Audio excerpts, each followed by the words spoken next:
Ako na lang magtatanong. talaga ang comment yan. Pero ako lang magtatanong. May bago kayong upload na ano? Wala. Meron. Si Barbie nandiyan, no? Barbie, anong church ni Barbie? Tsaka ikaw, bro, dyan, anong church mo? Ida-download ko na lang sa YouTube. Salamat. Born again Christian. May tanong lang ako, bro. Sige, bro, anong church mo ba, bro? Oo. Born again ako, bro. Hindi Born naman ako again, no? Catholic. Maganda yung paksa, bro. Salvation, no? Para sharing tayo. Kasi, dyan yung Okay, focus sige. nyo. Tignan natin kung maganda yung ano nyo sa salvation. Sige, bro. Sharing na tayo. Bible study to, ha? So, game. Question. Okay, sige. Bro, nung ano ba, halimbawa nung ano, yung series ba na nakapako na si Jesus Christ, tapos merong isa na nagsisi sa kasalanan niya. Hindi ko na mabanggitin yung isa kasi hindi naman nagsisi, di ba? Ngayon, yung kaligtasan bang tinaman niya, after na sinabi ni Jesus Christ na ngayon din, isasama kita sa paraiso, mahirap ba yan o madali? Tanong lang. Meron kasing tinatawag, bro, na yung kasalanan, kabayaran ay kamatayan.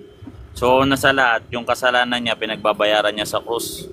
So, hindi yun madali. Pangalawa, kung sasabihin natin ng walang good works yun, meron good works doon. Akala kasi ng iba, pag sinabing good works, mayroong involved kagad na pera or material na bagay. Pwede kang gumawa ng good works kasi ang good works lang naman yung yung pagmamalasakit sa kapwa o yung paggawa ng mabuting bagay sa isang kapwa at ang ginawa niya po ng good works diyan, yung nag-receive ng kanyang action sa ginawa niyang good works si Jesus Christ pa mismo. Pangalawa, nagsisi siya. Yung pagsisisi, mahalaga talaga sa salvation yan. Napakahalaga sa salvation ng pagsisisi, no?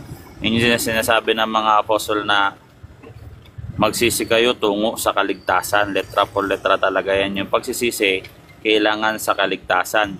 So yung good works na ginawa na niya dyan, buntang muna tayo sa good works kasi sabi wala daw good works yung kasi nga daw nakapako na sa krus. Paano na siya makagawa ng good works? Basahin natin ng mabuti, no? Luke 23 verse. Ewan ko bakit lagi ginagamit to ng mga faith aloner Nagtataka ako, ang layo naman ito sa faith alone, no? Sabi dito, 37, I think 37. Sabi niya, at sinabi kung ikaw ang hari ng mga Hudyo, iligtas mo ang iyong sarili. Mayroon ding nakasulat sa taas ng sa verse 39. Patuloy siyang pinagtawanan ng isa sa mga kriminal na ipinako na nagsabi, hindi ba ikaw ang Kristo, iligtas mo ang iyong sarili, iligtas at kami. So pinagtatawanan siya ng isa, no? Sa verse 40, ito na yung good works, papasok na yung good works nung isang nakapako sa krus. Subalit sinaway siya, yan kumilos, no? Yung sinaway, verb form yan. Sinaway siya at sa kanya sinabi, hindi ka pa ba natatakot sa Diyos, yamang ikaw ay nasa gayon ding hatol ng kaparusahan? Tayo ay nahahatulan ng matuwid sapagkat tinanggap natin ang nararapat na kabayaran sa ating mga gawa. So pinagbabayaran niya yung kanyang kasalanan. Saan? Sa krus po. Hindi po yan madali. Huwag po nating sabihin madali yung ginagawa nila, no? Sinabi niya, Jesus, alalahanin mo ako pagdating mo sa iyong kaharian. At sumagot siya, katotohanan sinasabi ko sa iyo, ikaw ay makakasama ko sa paraiso. So una, sinaway niya yung isa. Una na nagsisisi siya sa kasalanan niya, no? Hindi siya yung hindi niya idinideny ang kanyang mga kasalanan at pinagsisisihan niya. Yun ay kailangan sa kaligtasan po, no? Lalo pag malapit ka ng mamatay. Pangalawa, pinagtanggol niya si Jesus Christ, no? Ikaw, bro, pag may umapi sa'yo, ipagtanggol kita. Diba good works yun? Mas magandang good works pa ngayon kaysa sa mga material na bagay. Actually, yung mga ganong klaseng sitwasyon, no? Pangalawa, no, yung pagbabayad niya ng kasalanan niya sa krus. No, binabayaran niya yung kasalanan niya sa pamamagitan ng kanyang sariling buhay mismo, no? So, hindi po madali itong salvation na na pinagdaanan ni ng isang ba to dalawa to eh. Si Dimas ba to o si nalimutan ko na no. So yun bro, walang faith alone dito at saka walang madali dito. Walang sinabi dito, walang nag-quote na mga apostol na sinabi, madali ang pagkaligtas dun sa kriminal na nakapako sa krus. Ni komentary, wala tayong makitang ganyan. No, paggagamitan natin ng critical thinking bro. Brother Nash, akyat si Dimas yan, tama, si Tito Fred, no? Salamat sa paalala. So, yun. Okay, brother. Brother, nung sinabi pa ni Jesus Christ na ngayon din, iakit kita sa paraiso. Particular na, may sinabi din ba siya na particular na church na dapat niyang aniban? Una sa lahat bro, wala kaming tinuturo na church alone, bro. So, wala kaming mga alone kasi na church alone, baptism alone, sacrament alone, works alone. No? Walang, puro mga kumbaga, mga daluyan siya ng grace, pero not alone. Walang alone. Grace alone pwede, no? So, yung church na mention naman niya ni Jesus Christ na necessary, kinakailangan talaga yang pasukin. Basahin natin sa John 10:16, no? Pero hindi sinabing alone, no? Walang alone na church alone. Kailangan pag nasa church ka para ikaw maligtas, yun lang yung tanging paraan para maligtas ka. Wala pong ganun. Pero sabi dito, mayroon pa akong ibang tupa na wala sa kulungang ito. Kinakailangan, yan necessary kailangan ko rin silang dalhin dito at kanilang pakinggan ang aking tinig. So yung kawan kasi na yun bro, nandun yung tinig ni Kristo. Sa pamamagitan ng simbahan, nandiyan yan sa Luke 10:16, no? Parehas lang no, John 10:16, Luke 10:16, sabi doon no, kung sino man ang nakikinig sa inyo, siyang nakikinig sa akin. Kung sino man ang magtakwil sa inyo sa simbahan, ako ang tinatakwil, pati ang Ama na nagsugo sa akin. Ang linaw. Pag tinakwil mo yung simbahan, itinakwil mo si Kristo.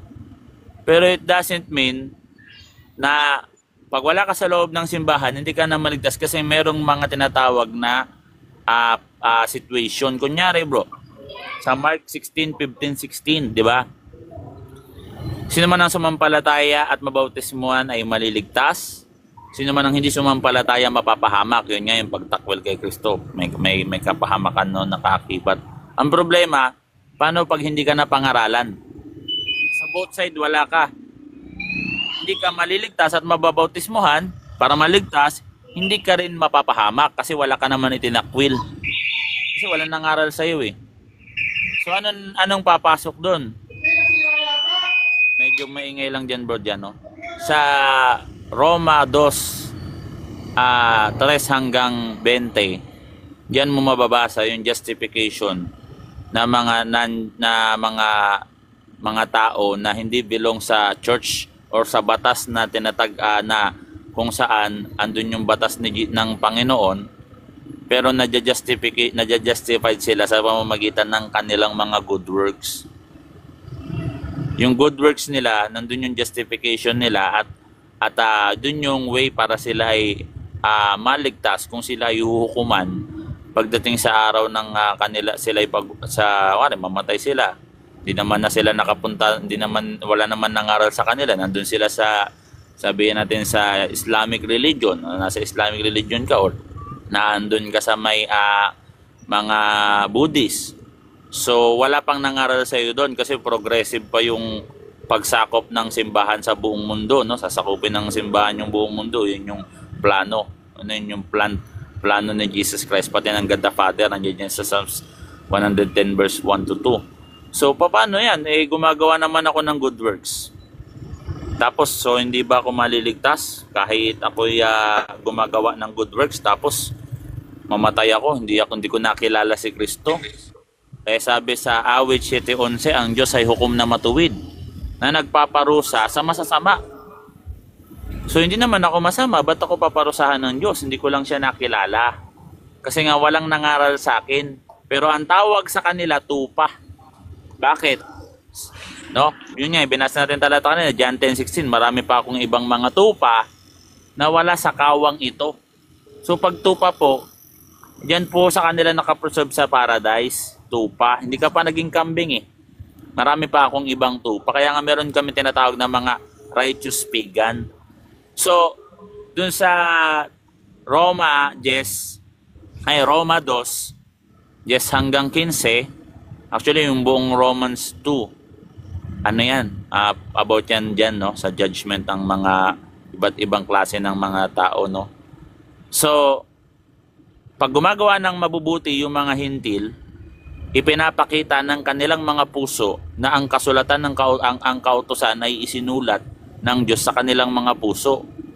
At ang sabi doon, hindi ang tagapakinig ng kautusan ng siyang aariing ganap ng Diyos, kung di ang tumutupad, bagamat kung ang mga hintil, walang kautusan, ngunit gumagawa ng naaayon sa kautusan, ito ay kautusan sa kanilang sarili. Anong gagawin sa kanila? Aariin silang ganap ng Diyos. So sabi doon, sapagkat walang tinatangkilik ang Diyos or walang tinitidnan ng Diyos, no? Pantay-pantay tayo sa paningin ng Diyos. So yun bro, walang malakas ako sa walang malakas mahina, o ganito ka sipsipan, walang ganun, no? Nasa good works, nasa works yan papasok, lalo yung mga walang kasi yung mga hintil, siyempre wala namang sanctification sa kanila, no? Kasi una sa lahat, wala naman sila mga pare. 'Di ba? Yun yung kailangan para magkaroon ng sanctification. So kaya nga ang kaharian ng tatatag ni Kristo ay kaharian ng mga pare, no, para tayo ay madala sa Diyos, no. Yun yung gawain ng mga kaparian, no, yung bautismo, confirmation, kumpisal, sanctification yan, yung mga ganyang sakramento. So pag ikaw ay pinagiging banal, automatic yan, magiging qualified ka sa langit. Kasi yun talaga yung kailangan ng langit, no? Ikaw ay maging banal. No, yung mahalaga talaga yan. So yun bro, sana nakuha mo. Next question bro. Loaded talaga yung answer namin dito bro. Pasensya na kung medyo mainip kayo. Hindi kami gagaya sa ibang live na magsasagot. Kulang-kulang, no? Hindi naman argumentative yan bro. Ano yan? Information yan. Okay lang bro, maganda nga yun eh.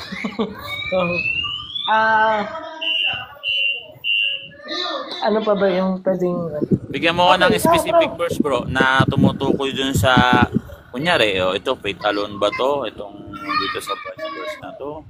Like nang ginawa mo kanina, maganda yung question mo na yun eh. Yun bang nandun sa, si Dimas, madali ba yun o mahirap? Ang ganda nung question mo na yun, common naman yan, pero...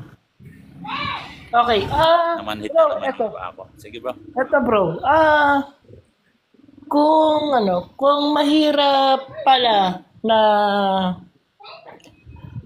pamuhin yung kaligtasan, kung hindi madali pala, ang tanong ko, bakit may mababasa sa Biblia na yung kaligtasan hindi natin nakamit dahil sa mga gawa natin kundi sa awa ng Diyos? Ayun yung tinatawag na redemption bro. Kasi nga, lahat tayo makasalanan. So ang challenge kasi ng holiness, sabi ni Kristo, kayo'y maging banal sapagkat ang iyong ama ay banal, ang iyong ama sa langit ay banal. So yun yung redemption, binigay yan ni Jesus Christ, pero libre yun, yung redemption, no?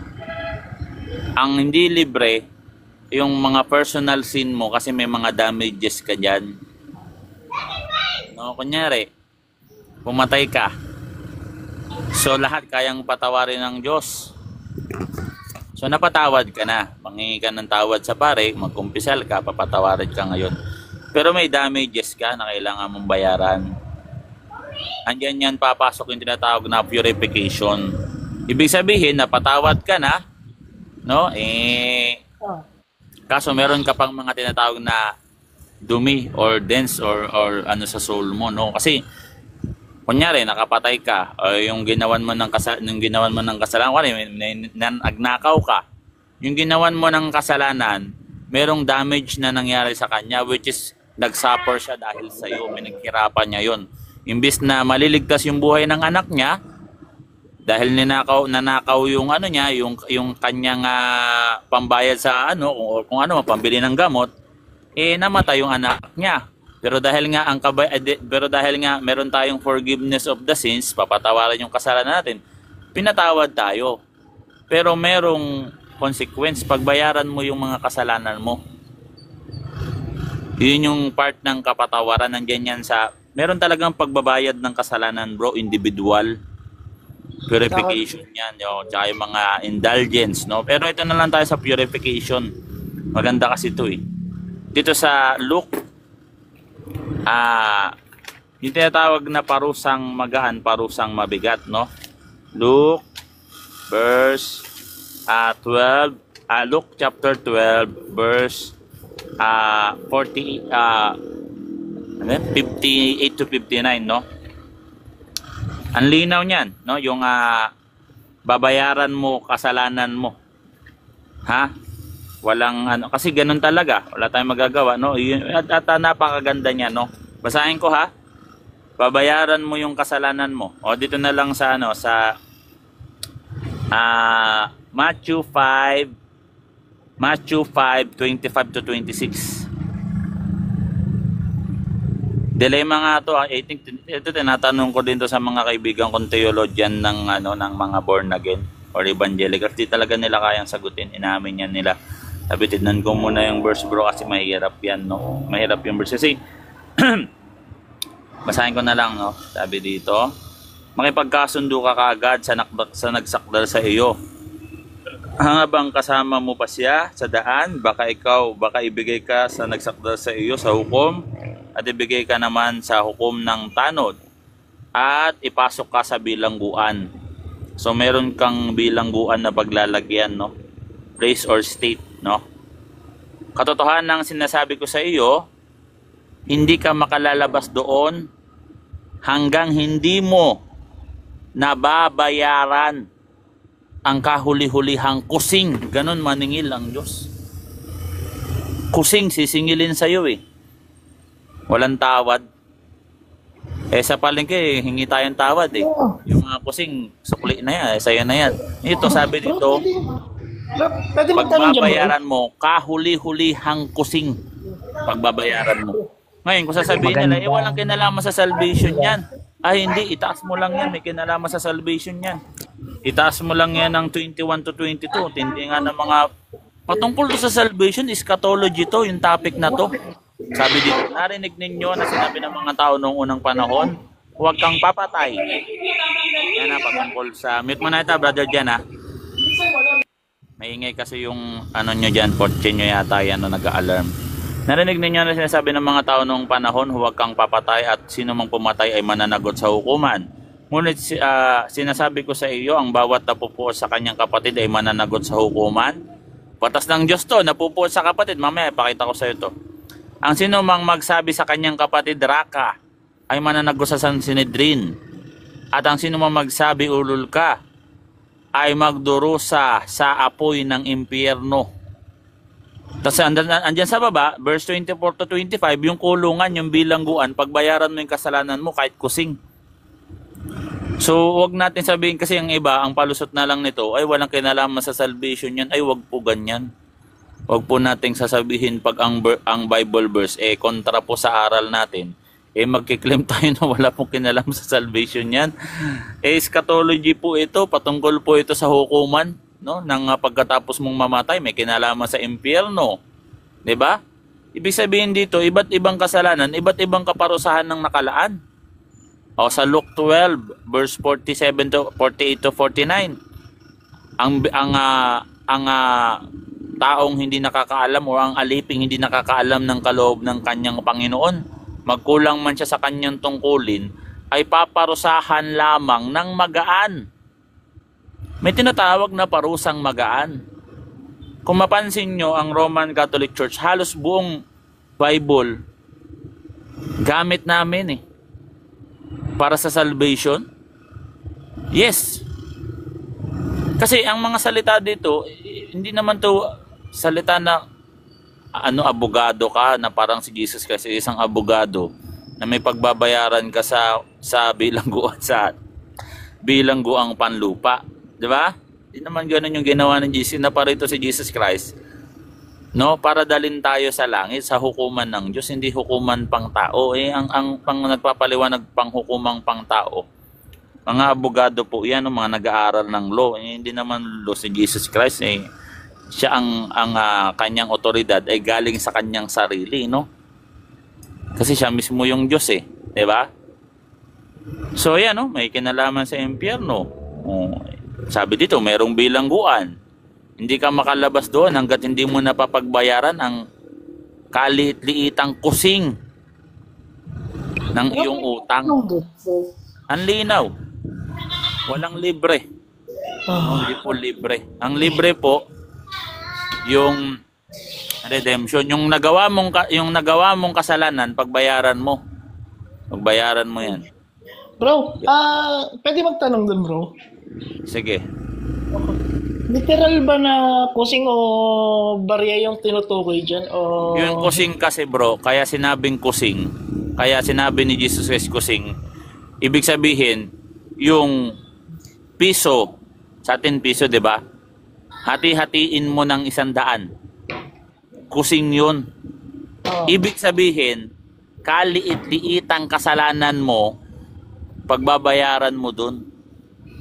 Katiting na kasalanan, katiting, maliit katiting, pagbabayaran mo. Kaya nga, kung mapansin mo, yung mga nasa langit, Hebreo 12:22-23, ginawang perpekto. Ginawang perpekto. So, hindi pala... The spirit of man made perfect. Hindi pala Ginagawa literal silang na perfecto pero kasi nga tinutukoy. marami tayong pagdadaanan, di ba? Sanctification, purification. Yan, final purification yan. Purgatorio, kaya nga purgatorio, purification yan Latin kasi yan, tsaka Spanish. Kaya nagtunog bago sa pandinig ng mga Pinoy. Hindi nila inalam. Pero purification yan, ang purification talagang nasa Biblia yan. Kailangan natin yan, purification. Pagdadalisay. Sa pamamagitan ng yung kusing pala, bro, ano pala yun? Metaphorical lang pala yun. Kumbaga,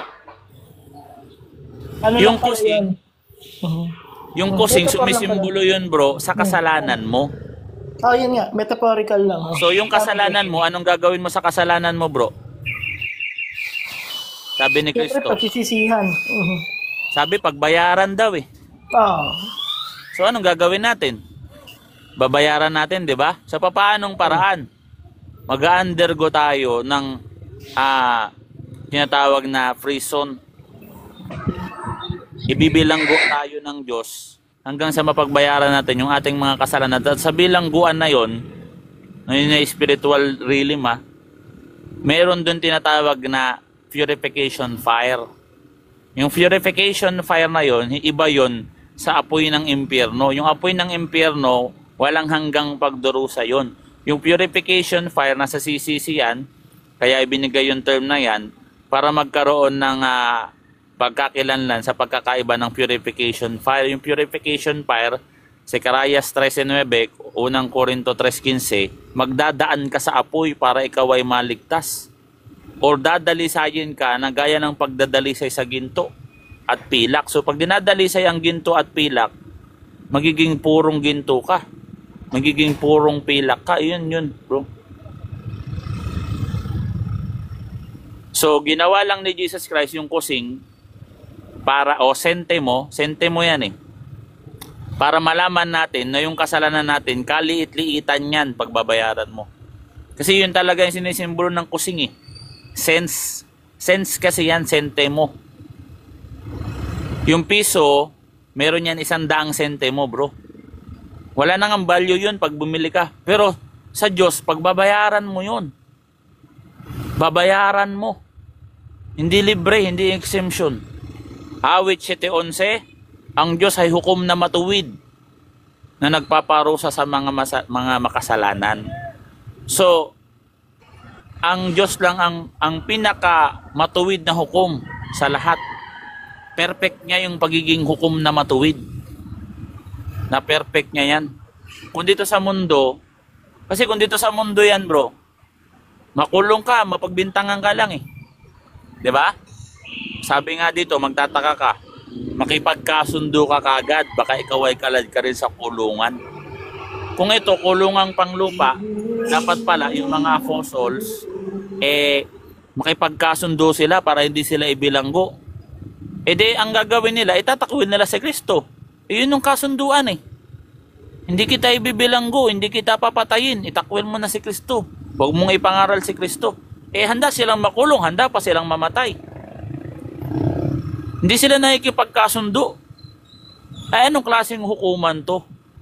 Na kailangan nating makipagkasundo. Ito yung hukuman pang Diyos. Hukom ng Diyos to. Basahin ko yung letra por letra. So hindi tayo magdadaldal dito ng walang batayan, no? Na yung paparusa, iba pabilanggo ka o pagbabayaran mo yung mga kasalanan mo, kahit kusing, hukuman yan pang Diyos. Mateo 18:33 hanggang 35. Hindi ba dapat nahahabag ka sa iyong kapwa alipin kung papaanong nahabag ako sa iyo? So ito yung prayers natin na patawarin mo kami gaya ng pagpapatawad namin sa nagkakasala sa amin. Andiyan yan sa Matthew 6, no? 9 to 11. At sa galit ng kanyang Panginoon, ibinigay siya sa mga tagapagparusa hanggang sa mapagbayaran siya ng lahat ng kanyang utang. Anong hukom to? Gayon din naman ang gagawin sa bawat isa sa inyo ng aking Ama na nasa langit kung hindi ninyo taus-pusong patatawarin ang inyong kapatid. Meron bang ganong batas? Pag hindi tayo nagpatawad, mabilanggo tayo. Batas ng Diyos yan. Kailangan magpatawad tayo. Kasalanan din yun. Kasi nagkasala tayo, so para yung pagpapatawad natin sa yung kapatawaran na natatanggap natin nakabase sa pagpapatawad din natin sa kapwa natin. Ganon yung pagiging justice ng Diyos. Ang linaw. Ang aking Ama na nasa langit, gayon din ang gagawin. Wala kayong aral na ganito. So yun bro, ang linaw. Walang halong bola, no? Sana ayan. Madami pang verse bro. Umuulan ng verse pag Catholic Catholic Bible study bro. Hindi nga lang Bible history pinadinadive natin pati mga traditions. Pero dahil nga parang Protestant way, the Bible mas mabigat nga lang, ang daming Bible verses kasi napansin ko bro, ako sumasali ako sa mga Bible study ng mga Protestant, no? Mga born again. In-invite nila ako Isang verse lang bro, bibigay sa akin. Puro daldal na yan. Matik yan. Puro bulahan na yan. Sasabihin, diba tayo, pag nag-worship tayo, diba ganito, dapat masipag tayo. Pag may problema tayo, dapat ganito. Pag may ano tayo, dapat may ganito, dapat may palakas tayo. Pansin mo yun? Last question. Sige bro. Ito bro, last question. Okay. Meron bang particular sa mga apostol ni Jesus Christ na gumawa ng mga sila sabi mo ngayon bro? Paano gumawa? Anong gagawin nila? I mean yung redemption. Ganon. Ang redemption bro, si Jesus Christ ang gumawa ng redemption. Hindi, I mean yung mga yung mga nagsisi, nagbayad ng kasalanan, meron bang particular na apostol na gumawa nun? Paano nila isusulat yun bro kung nasa purgatorio na sila?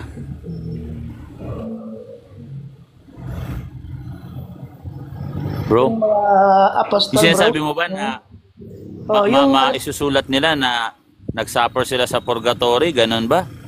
Actually, mga martyr yung mga apostol bro, hindi sila kasama dyan. Meron kasi tayong tinatawag na tatlong klase bro. Sa amin, tatlo kasi kumpleto. Nandiyan yan sa Luke 12 verse 43 hanggang 48. Yung unang minention ni Jesus Christ doon, langit, reward. Bibigyan ka, pamamahalain ka ng lahat ng ari-arian pag ikaw ay maging masunurin hanggang sa kamatayan nga yung mga apostol. Sa verse 45, 47, impyerno. Buong bigat kang paparusahan ng Diyos. Ang ginamit na term doon, kakatayin ka ng Diyos. At isasama sa mga masuwail. Sa ibang salin, pagpuputol-putulin ka ng Panginoon at isasama sa mga masuwail. Impyerno yun, bro. Sa ibang sa MBB, buong lupit kang parurusahan ng Diyos.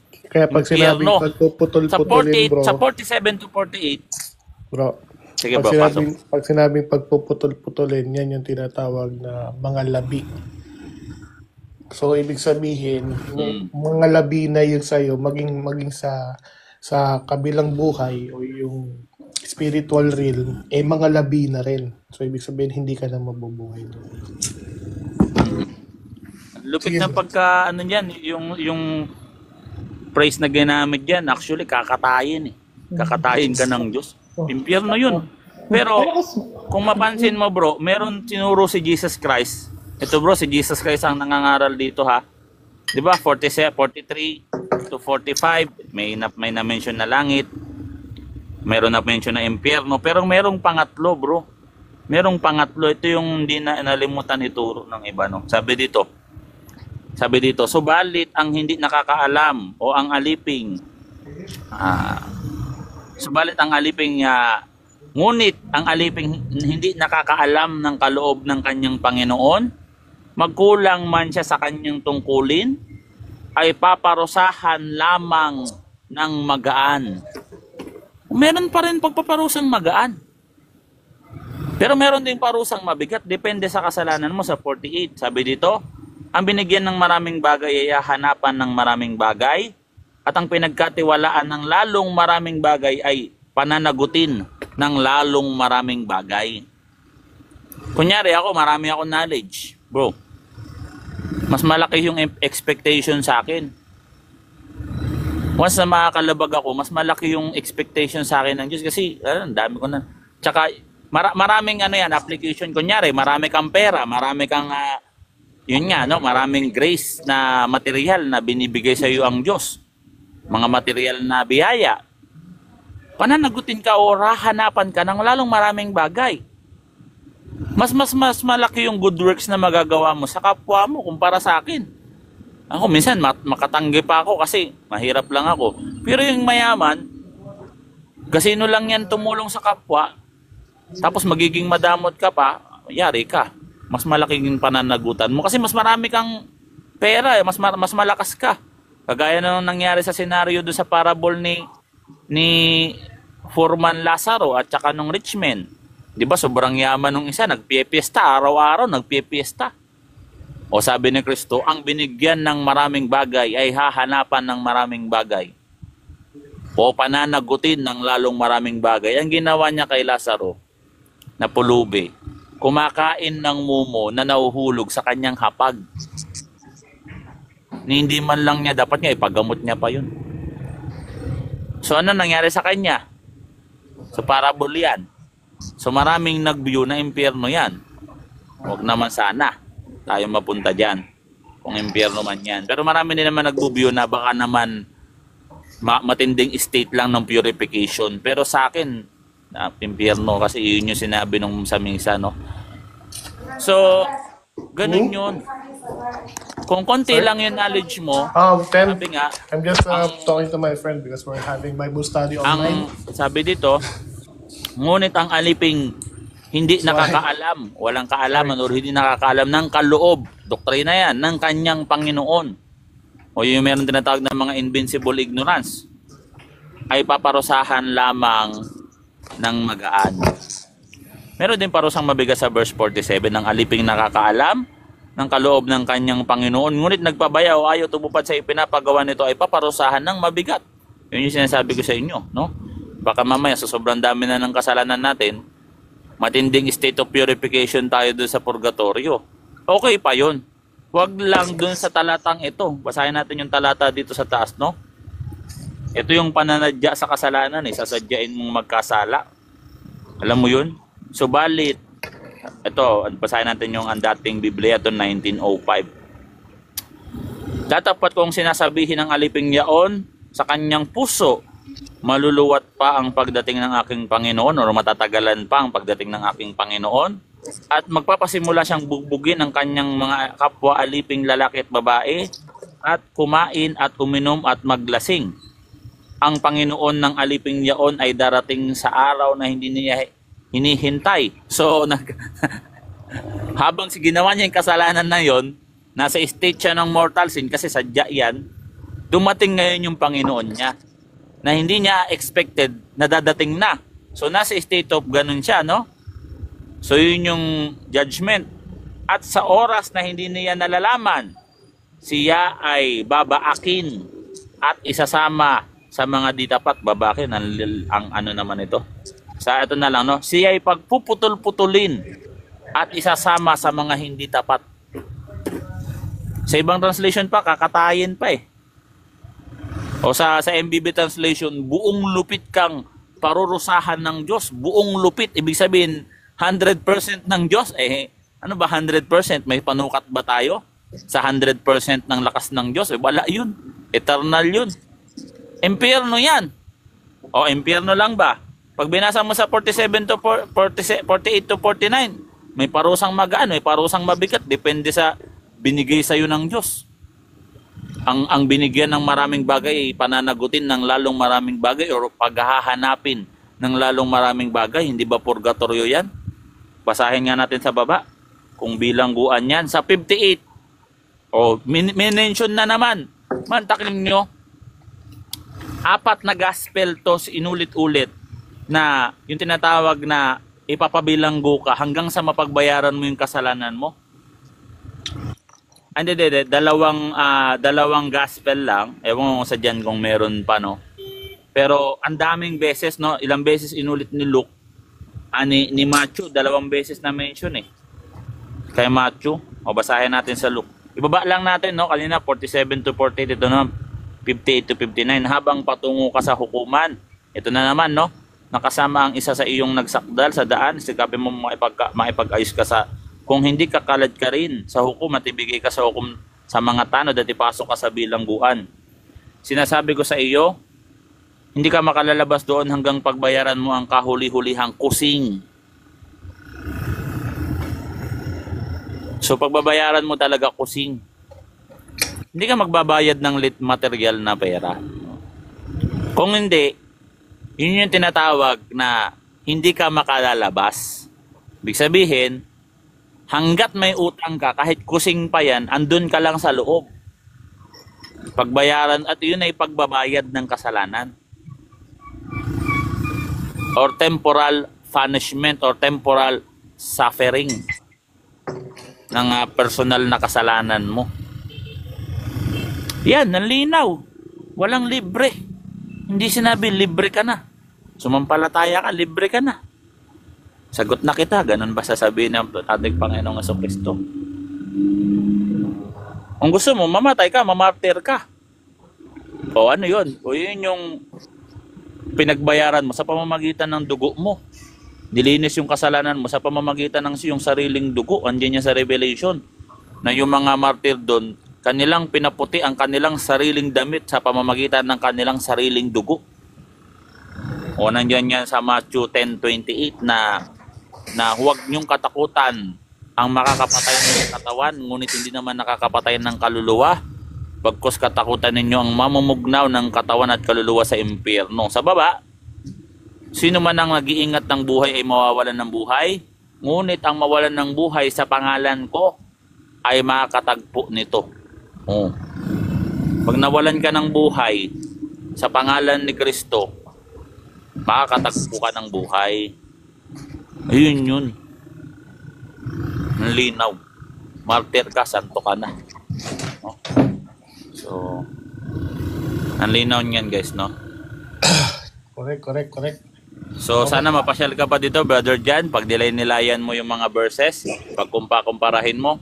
Itong sinasabi ko sa iyo, bro, pansinin mo lang mabuti, no? Ano ba yung magaling mag-Bible study? Ano ba talaga yung nagtuturo ng Bible study? Kasi kung puro talumpati tayo dito, andyan yan sa Roma 16, 17, 18, puro talumpati, magagandang pananalita, ay mabubulag yung mga pusong walang muwang, letra por letra. Basahin natin, no? Wag kasi puro talumpati. No? Yung nakikita ko sa iba, daming talumpati. Unti nga lang yung talata, misinterpretation pa. Ngayon ay sinasama ko sa inyo mga kapatid, tandaan ninyo ang mga lumilikha ng pagkakabahabahagi ng mga katitisuran na laban sa mga aral na inyong natutunan, lumayo kayo sa kanila, sapagkat ang mga gayon ay hindi naglilingkod kay Kristo na Panginoon natin, kundi sa kanilang sariling tiyan at sa pamamagitan ng kanilang mahuhusay na pananalita at matatamis na talumpati ay dinadaya nila ang mga pusong mga walang muwang.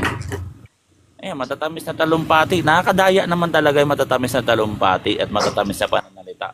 Una sa lahat, pag kinaibigan ka ng isang tao, magkakaroon ka na ng tinatawag na biases. Kunyari, close kayo ng isang tao. Close ka niyan. Close una niyan kasi kukunin yung loob mo eh. May problema ka ba? Mahal ka ng Diyos. Ipag-pray ka namin. So close ka na, no? Na nagkakaroon ka na ng closeness sa isa't isa, more on emotional. Andyan na yan, biases na, no? Na kung anong sabihin niya, papanig ka na doon. Kumpara sa hindi mo naman close. Kasi hindi mo nga naman close yung mga katekista ng Catholic Church. Ang close mo sila. Hindi mo naman kami close eh. Diba? Hindi naman ako nagpupunta sa bahay nyo para bulahin ka. So pag nilay-nilayan natin to guys, no, magbigay tayo ng reflection sa buhay natin. Pansinin natin mabuti, no, ano ba talaga yung nangyayari sa paligid natin? Hanapin nyo yung katotohanan, yung kaharian at katuwiran ng Diyos bago ang iba. At ang mga ito ay pawang idaragdag sa inyo. So, di ba? Sa akin, hindi ko na kayo bubulahin, no? Kayo na lang yung mag-decide para sa sarili nyo at para sa ikabubuti ng inyong pamilya. Yun naman talaga yung purpose nyo. Dapat masunod ang will ni Kristo at yung will ni Kristo ay mapunta tayo sa isang kawan para tayo maligtas, madala tayo ng ating mga kaparian tungo sa kaligtasan. Sabi nga ni St. Paul, ginagawa ko ang mga bagay na ito para kayo'y madala ko kay Kristo na isang banal na mapabanal ko kayo at mahatid kay Kristo. Di ba? So yan ang salvation ng Catholic Church. Klaro. Walang question. Kasi maraming question sa mga salvation ng iba. Like kumari sa INC, di ba naman tayo? Ang salvation sa kanila, kailangan nasa loob ka ng church nila. Sunod-sunod ka dapat sa mga ipapagawa ng kanilang mga pastor. Pag tinerminate ka nila, hindi ka naligtas. Or pag wala ka sa loob ng iglesia, kahit mabuti kang tao, hindi ka maliligtas. Di ba question yun? Paano yung mga taga 1914 pababa na namuhay, na mababait na tao, hindi na sila maligtas? O paano ilang piraso lang sila kada araw, may mga taong mabubuting namamatay na wala sa loob ng iglesia nila. Di lahat yun punta ng impyerno. Ang dami ng tao sa impyerno. Maliligtas sila ayon sa aral ng Iglesia ni Cristo. So lumalabas ngayon, nung wala pang Iglesia ni Cristo, may kaligtasan yung mga tao na wala sa loob ng Iglesia ni Cristo. Ang point dito, Uncle, mas naging komplikado nung dumating pa yung INC, bro. Nawala na ng kaligtasan. So yung nasa 1914 pababa, may kaligtasan. Yung nung ngayon, dumating yung iglesia, nawala yung kaligtasan. Ako po. Nawala. Mas pangit. Mas pangit. Pumangit. Magulo, no? Dilema yan. Question yan. Hindi yan pwede dogmatic. Kasi pag sinabing dogma, yun yung natawag na unquestionable. Kaya nga kami, proud kami na yung doktrina namin, i-declare natin, ito ay dogma. Wala nang question dito. Wala na tayong kay-questionin. Pag purgatorio, dogma. Lahat ng mga doktrina natin, langit, dogma. Impyerno, dogma. Walang question. Kasi may paliwanag bawat sulok. At meron pang development. Diba? Walang dilema. Yung mga iba may dilema. Actually, sa born again, may ganyan din silang something na similarity, no? Kasi sa kanila, hindi lang naman yung ka-church nila yung maliligtas. Kaso ang problema, pag hindi mo tinanggap si Jesus kasi sa personal God and Savior, kahit mabait kang tao, hindi ka na talaga maligtas. Kunyari, buong buhay mo, gumawa ka na naman na mabait. Kaso hindi mo tinanggap daw si Jesus sa personal God and Savior, kaso hindi mo naman sa kilala, yun ang problema. Mapunta ka na ng impyerno. Question na naman yun. Injustice talaga ang Diyos pag ganun. Kaya dyan lumilitaw yung mga rebuilding mga atheists. Akala kasi nila ganun eh. Hindi po ganun. Again, sinasabihan ko yung mga atheists, no? Hindi ganyan ang turo ng Diyos namin. No? Magbalik loob na yung mga atheists sana, no? Sa tunay na aral. No? Huwag na silang magpakaganyan kasi delikado po ang ginagawa nila, no? Uncle Boy, diyan ka pwede ba pala. akong magbigyan ng salita? Kagad. Uncle Boy, Uncle Nash, magandang umaga. Pwede ba akong magsalita kay 2 minutes lang? Ikaw pa, siyempre. Pasok. Eklesya ni Punong Pabo, taas ka dito. Patunayan mo mismo sa talata na yung sinabi mo kanina, di ba sa comment section, na booking kita kapatid. Ano ka security guard ka sa Malate. Akala mo hindi ko alam na booking ka. Kung talagang nasa tunay kang relasyon, pumunta ka dito sa taas, magdebate tayo. Patunayan mo na ang inyong sugo ay hindi nagkaroon ng kaso. Saang talata? Yun lang. Saan talata? Yan ang gusto ko sa'yo, bro eh. So, ayan.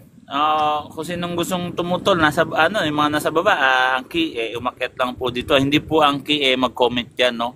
Ang susi po, para matutulan nyo kami, kung talagang sa tingin nyo kayo ang tama, kami ang mali, sabi nyo kayo ang talagang nasa inyo ang panig ng Bible, sa amin ang hindi panig ng Bible, pwede po kayong umakyat dito at mag-set na kagad ng debate para sa ikatututo ng mga tao at ikalalabas ng katotohanan para masiwalat dito kung sino ba dito yung nasa katotohanan.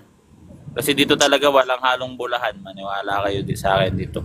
Di talaga tayo magbubulahan dito. Pag sinabing Bible study, Bible Kasi study. hindi nyo kami matututulan. Comment lang kayo dyan. Tingin nyo, nakatutol na kayo. May tatawag nyo yung mga argumento namin sa komento nyo dyan sa comment section. Walang ganun. So habang tumatagal kami dito ng mga Katoliko, nila Uncle Nash, nila Serelac. Ayan, yung mga Katolik yan. Habang tumatagal, pabigat kami ng pabigat. Sabihin ko sa inyo.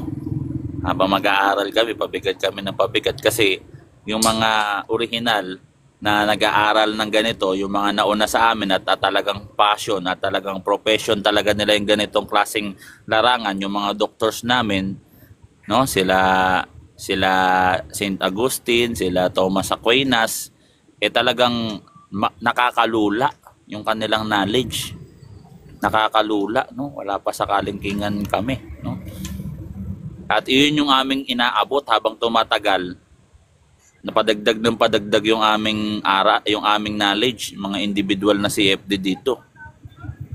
So pag hindi kayo nag-aaral, ganyan lang kayo, huwag na kayong umasang mangibabaw kayo dito sa TikTok, no? Sabi ni Just Me, debate nga tayo, akyat ka dito. Tingnan natin kung hanggang saan na yung iyong knowledge. Kasi sa akin talaga, susukatin ko kayo. Kasi tingin ko, ayaw ko nang talunan yung mga founders nyo eh. Pero yung mga magagaling na doktor sa amin, mahirapan kayo. Talagang pagtatawanan kayo, nakakatakot, nakakakilabot isipin. Kunyari, yung mga ministro nyo, iharap nyo kaila St. Thomas Aquinas. Tingin nyo, anong match? Mismatch talaga. Kahit yung founders pa eh. Ako, sa akin, Eli Soriano, kung buhay pa yan, tapos magdedebate kami. Bugbog yan. No? Mabubugbog talaga yan. Kasi mga nilalabanan niya, mga mahihina lang naman eh. Boy Letra, bro, may gusto ng hamon sa'yo, pataasin mo daw ko, no? Pataasin natin eh. May mailang paso tayo ngayon. Wala naman ng bago eh.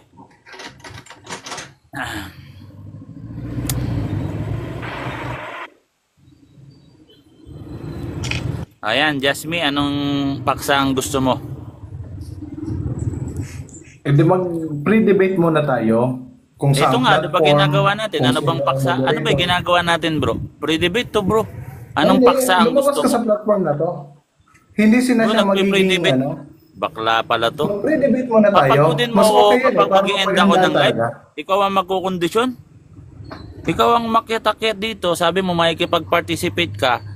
Yun nga Alam mo eh, bro, kaya makinig ka muna. hinahamon Diyan kita ka muna sa sa isang baba. pre-debate muna. Diyan ka muna sa baba. Alam mo na ikipag-pre-debate ako dyan. Ang dami na sa DevCon. Pre-debate. O tara, debate tayo sa DevCon. Eh kilala nyo yung isa, si Nostradamus. O de pre-debate kami. May date pa. Inindyan ako eh. Sinong humarap sa akin? Ibang tao. Dito na on the spot. Kahit sino. Ang gawin niya ganito. No? Mag-aral muna siya. Ngayon, pag makapag-aral na siya sa loob ng isang buwan, balik siya dito, di ba? Ikaw. tayo. Sigurado Eto, ba? tanong. Kung ano-anong kondisyon na naman yung ibibigay mo? Eto tanong, sagutin mo kaagad. Yun ba ang Bobo. Wala pa nga paksa. Ito tanong. Wala pa nga oras ng tanungan. Nakadi pa? Bro, alam mo ba yung gagawin, bro? Alam mo ba yung gagawin? Ano to Talaga. si Arios, kapatid na boy? Baba ka Ano to? muna ng Iglesia Arios. to? Ayun Iglesia ba yan? Hindi porket sinabing on the spot, magtatanong ka kaagad. Ano ka ba naman? Hindi ganun ang ibig sabihin ng on the spot. Ang ibig sabihin ng on the spot, yung magaganap na debate ngayon na rin. Pero hindi ka agad magtatanong ka. Wala pang ang latag, wala pang ang paksa, magtatanong ka kaagad. Parang si Arius, para nakawala sa koral, eh, no? Na kailangan mong busalan yung bibig. Ba't ganun? Ba't kailangan namin kayong busalan yung bibig nyo? Hindi nyo ba kami kayang labanan ng normal, nasa normal mode kayo? Lagi kayo nasa beast mode, eh. Kumbaga, alam nyo yung video game? Lagi naka-beast mode, eh. Talas, wala na kagad, ha? Galit nga. Galit. Pakitin nga natin to si Kumag.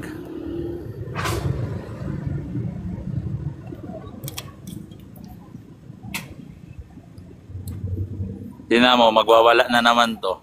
Hindi, ano nga. One-on-one lang tayo. Wala namang problema yun eh. Meron bang 2-on-1 ditong naganap, bro? Marami na. Ilan? 3 kayo.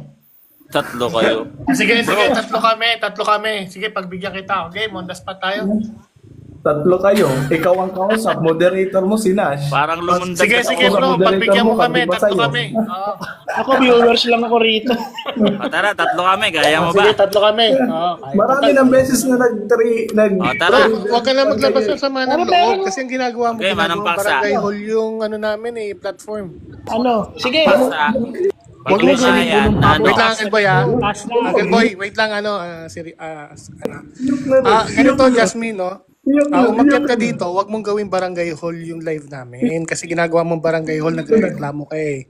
So, kung naghahamon ka ng debate, at sabi mo lalabang ka ng debate, wag mo nang samahan ng reklamo. Reklamo kami, pag umakyat kami sa inyo, no, hindi kami magre-reklamo Baba muna sa natin inyo. to. Anong religion Wala na ni, sa ano ni moodbox Just sabay. Me?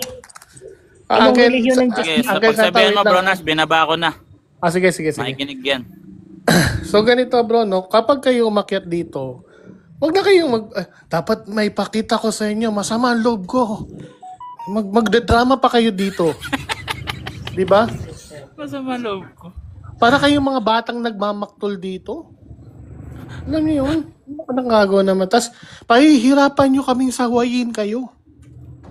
Tapos sasabihin nyo, bias kayo, bias. Buisit na yan. Diba? Binibigyan nyo kami ng sakit ng ulo, kakasaway sa inyo. Para tayo mga babysitter na ito eh. Oo, huwag nyo kami gawing babysitter dito. Sa barangay Huwag hall. kayong magpa-babysit dito, hindi namin kayo mga anak. Akit dito, Uncle. Hindi pala makikipag-debate. Ang balak Alam ko magreklamo. na kung sino to si Just Me, mga uncle. Itong si Just Me ay estudyante ito. Parang nagyayabang sa kanyang sekta eh. Kasi nababasa ko ang kanyang hindi ko nung sa pabangalanan akala niya estudyante siya eh. Akala niya piling pastor eh. So Halata ito, bro. naman. Iakit na natin, no? So dito, Justin, just me, bawal magreklamo. Kasi hindi po kami barangay hall. Hindi po to talaan ng mga reklamo, ng mga hinanain nyo sa buhay. Kung kayo palagi talo, sisihin nyo sarili nyo kasi kulang kayo sa aral. Di ba? So, akit ka dito, magbigay ka ng paksa, kung ayaw mo, kung nasasaktan ka lang at gusto mo lang magwala dito, maggulo, eh mag-aral ka na lang. Ang payo ko sa'yo, matulog ka muna ngayon, uminom ka ng tubig, mag-aral ka, mga ilang buwan, saka mo kami hamunin. Ganun lang Kasi kasimple. ito, kung talaga masama loob mo, inom ka ng gamot, matulog ka. Itulog mo yan. One-on-one tayo. Sino Bro, ba't ang ba sinasabing moderator? one-on-one? Wala naman ditong wala naman naganap dito na 2-on-1. Nagrereklamo ka na naman, bro. Huwag ka magreklamo. Kung masama Hindi, loob ah. mo, Sino nga ang sa mga moderator? nakaraang pagkatalo nyo, lagi kayo bugbog Ano, sa just debate. me. Teka lang, Uncle Boy, ako yung moderator dito. Ngayon, kung magre-reklamo ka dahil mabubusalan yung bibig nyo, kaka-adhom, huwag ka na lumaban. Ay, hindi. Ba't ikaw maging moderator? Dapat fair Kung tayo. ayaw ba? mo, just me, diyan ka sa baba, o kaya mag-scroll up ka. Ay, Inom ka. mabuti yan, Ganito, just kuya me, ha? na, sisilipa mo, Ganito tapos gawin itaas mo, mo ulit. ha? Just me. Inom ka ng gamot. Pag inom mo ng gamot, matulog ka. Gano'n na lang, para hindi ka Sako daw magka-problema. ako dun sa revealers.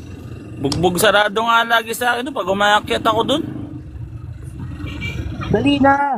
wala nga Patunayan magawa mo. yung mga ano nyo dun, mga idol nyo. Sus, takot na takot sa akin yung mga idol nyo dun. Ay, Kuya Boy Letra, Kuya Nas, ito kay Kuya Ras, pinahamon, sasabihin ko, ang paksa, patunayan ninyo ng Iglesia ni Cristo ay hindi nakikisaw-saw sa politika. Anong talata, letra, verbatim, tuldok at kama. Eksakto ha. Kasi gusto ninyo ng politika eh. O sige, politika tayo. Pero kung gusto mong ihalo ang Diyos at politika, sige. Wala Ano, yan kaya si mo? Kuya Ras, no? Ito, brother Serelac, no? Binansagan niya yung sarili niyang kuya. Tapos, no? Ang iaharap niya, mga taga-TR. Kumbaga, Pakitaas nyo si, parang si kuya ka, Kuya Ras. pero nagsusumbong ka sa Pakitaas nyo si bunso. Kuya Ras. Ako tatanungin. Teka lang, bro. Pag sinabing kuya, no? Ibig sabihin, ikaw yung tagapagtanggol. Kuya ka eh. Di ba? Busa na, tito-tito lang. Eh, kuya ka. Tapos, ang magsusumbong ka sa ibang tao, eh, para sa papagiging kuya mo. Dapat ang itawag mo sa sarili mo, bunso. Di ba? Kuya daw eh. Kuya, rastos magsusumbong sa TR. Di ba? The regulars. Yung mga taga-regulars dito, nag-blood compact na. Ayaw na kami labanan. O, pansinin nyo. Pag may dadaan na TR dito, mag-i-scroll ka agad eh. Takot na takot eh. Di ba? O meron pa bang... Sa tingin nyo, sa maghapon na ito, magla-live kami, may taga-TR harap sa amin dito. Kahit anino, wala eh. Kahit anino, wala eh. Ang bira sila pinagmamalaki dyan, si Rebobo. Sus, Dali na, pangarap Kuya sa Ras. natin eh. Paksa. Dalampaso ko yun. Patunayan mo na ang Iglesia ni Cristo ay hindi nakikisaw-saw sa politika. Dali. Dito na mismo. May moderator na, may timer na. Kakasa ka ba? Dali. Politika tayo kasi eleksyon na ngayon eh. Dali. Saan sa talata? Letra por letra. Dali. Sabi mo kasi, kayo ang pinakatunay at saka sagisag ng aral eh. Dali. Takot kasi kayo sa politika eh. Nabubuking kayo. Ano nangyari nung nagrally kayo kay Sara Duterte? Wala. Booking. Dali na. Bobo daw. Jesus. Baka Kuya Ras, hindi mo alam kung sino ka. Baka gusto mo i-booking ko kung nasa ng eskwelahan mo. Gusto mo ngayon na i-booking ko. Eh, nasa parte ka dyan ng Northern Maynila eh. Malapit-lapit lang sa bahay ninyo ang eskwelahan mo. Gusto mo, i-booking ko. Tapos, palagi kang atat kay kay Siriac eh. Tapos kasama mo si Midan. Alam mo, di ko alam. Hay, wag kang iyak dito. Kung may bayad ka. Kuya. Alam mo, di ko alam kung sinong pangalan mo. Kuya dyan. Kuya Ras, di mo ka alam kung sino ka. Alam ko. Baka naawa lang ako kung ikaw ibubukingan ko dito. So, sige na bro. Ito si Jasmine, parang nasaktan na lang to kaya magpupumilit gusto dito pupunta. Pero hindi naman maikipag-ayos sa kondisyon. No? Again, Jasmine. No, Jasmine. Hindi po kami ang susunod sa iyo sa kondisyon. No? Hindi po kami ang mag-a-adjust. Never po yan mangyayari na ang Catholic Church mag-a-adjust sa mga kulto. No? Walang ganyan. Akyat ka dito. Kung gusto mo, debate na tayo ngayon na, kahit anong paksa. Kung gusto mo makatikim ng mga black eye. Baka mag-iiyak na naman to eh, pag nag-live. Nangingi po ako ng pasensya sa akin mga kapatid. Hindi na po ko ulit aakyat dun sa live ni Boy Letra. Gusto ka na. Ano? Natatawa talaga ako sa inyo, no?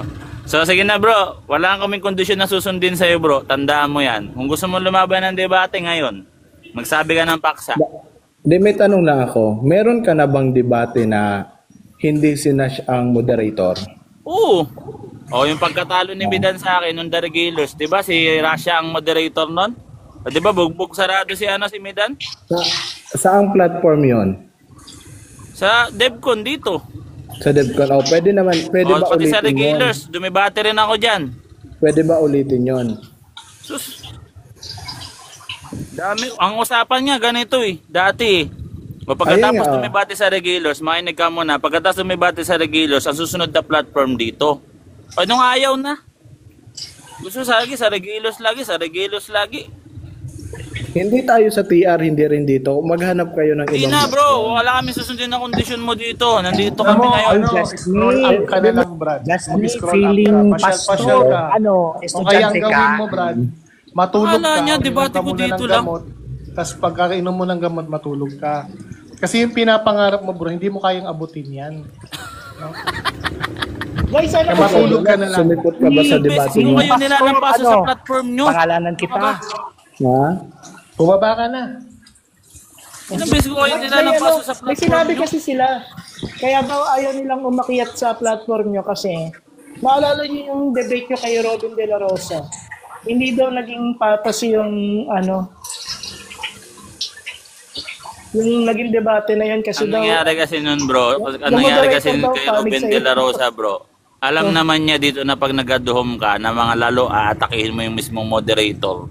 Meron bang ganun yung presentation, aatakihin mo yung moderator? Alam naman niya yan na masisipa siya. Ang ginawa kasi ni Ruben De La Rosa, parang nagpapasipa na lang talaga eh. Kasi alam mo yung flow ng debate bro, wala na talaga siyang pag-asa. Nagkabuhol-buhol na. Tingin mo yung pagpapaspas niya na yon. Kasalanan ng moderator yon. Yung sandamukal na pass niya, kasalanan ng moderator, grammar lang naman yung tinatanong ko. Di ba? Yung sinabi niya ang infant ay hindi sanggol, minute daw siya. Ni-reply namin, walang mute eh. Tuloy-tuloy naman, nakakapagsalita naman siya. Talaga nagkabuhol-buhol na lang siya doon. Antindi ng pagkatalo niya, siyempre, na-trauma. Sinisi na lang sa moderator. Di ba? hindi pa pagkatalo. Ang dami pang katwiran eh. Yun lang kaya daw ayaw nilang umakyat dyan sa dito sa live nyo.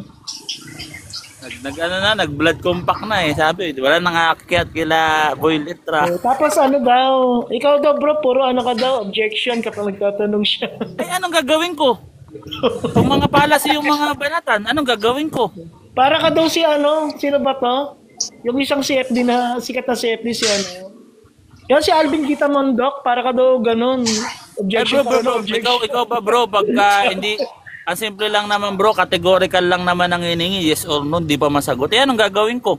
Sabi ko bro, saan sa dictionary? Ang hiningi ko, dictionary. Ang sagot, daldal. Anong gagawin ko? Alam nga naman, hayaan ko yung sagot niya. Sasabihin, ang katwiran kasi ng iba, hayaan mo yung sagot ko, wala kang pakialam sa sagot ko. Ay, hindi, debate to, may pakialam ako sa sagot mo. Talagang pag mali yung sagot mo, pag wala talaga sa alignment yan, mag-objection talaga ako. Eh, anong gagawin ko sa objection?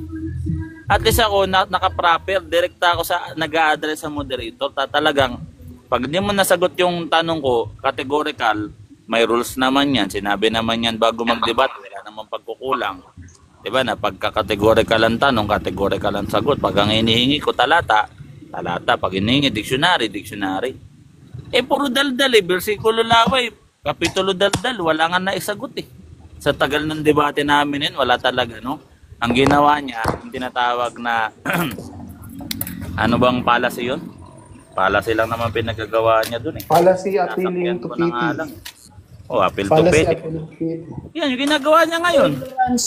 Papaawa. Appeal to ignorance. Eh, ano naman si Boy Letra, ano naman eh, ma-objection eh. nagpapahawa sa mga audience. Ano bang klaseng ano yan? Debater yan. Ang debater, trabaho talaga mag-object kapag may mga mali sa mga nangyayari. Oh, may punto naman, may counter-objection naman siya. Hindi naman Mapopost naman ang yun. ang bias pag nag-object si Boy Letra, tas hindi siya bibigyan ng counter objection, bias 'yon. Or nag-object siya, hindi siya pinag-object. Yung ginawa niya kasi tinatawag na argumentum ex parte. Alam niyo yung argumentum ex parte? Yun yung magpe-present ka ng isang ebidensya na hindi naman buo. Ang nilalatag niya, yung question box.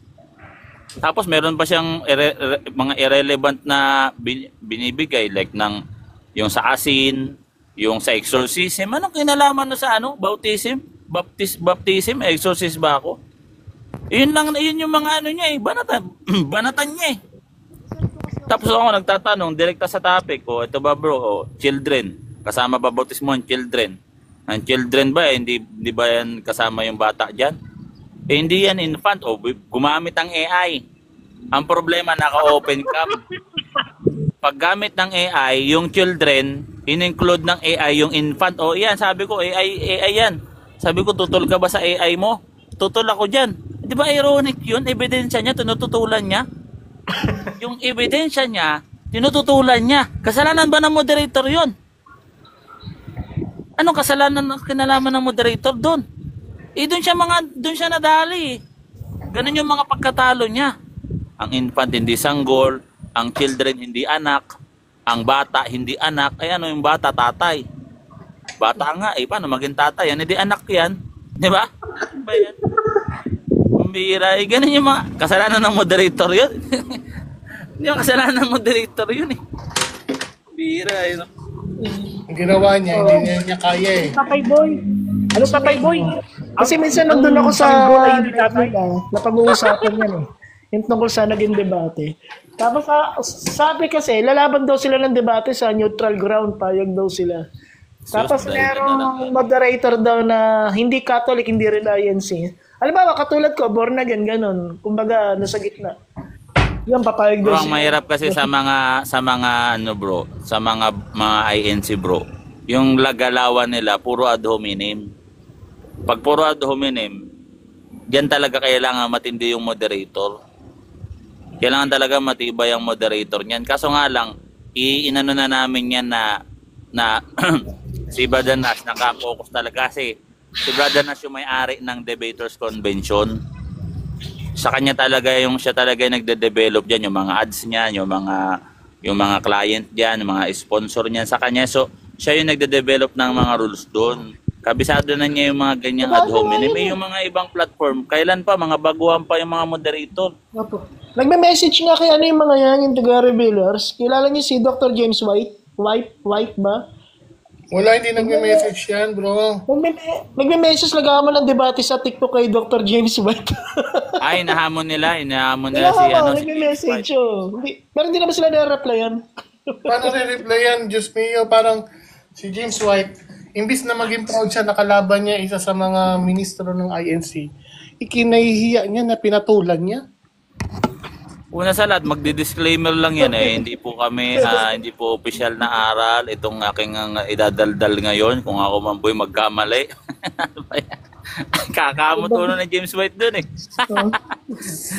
Mga ngati bigla yung ulo Sabi ko patay, ano ba ito pinasok ko? Hindi pa na ito official. Tuso pala, tuso. Sige, tara, ano muna ako. Mag-end muna on live guys ha.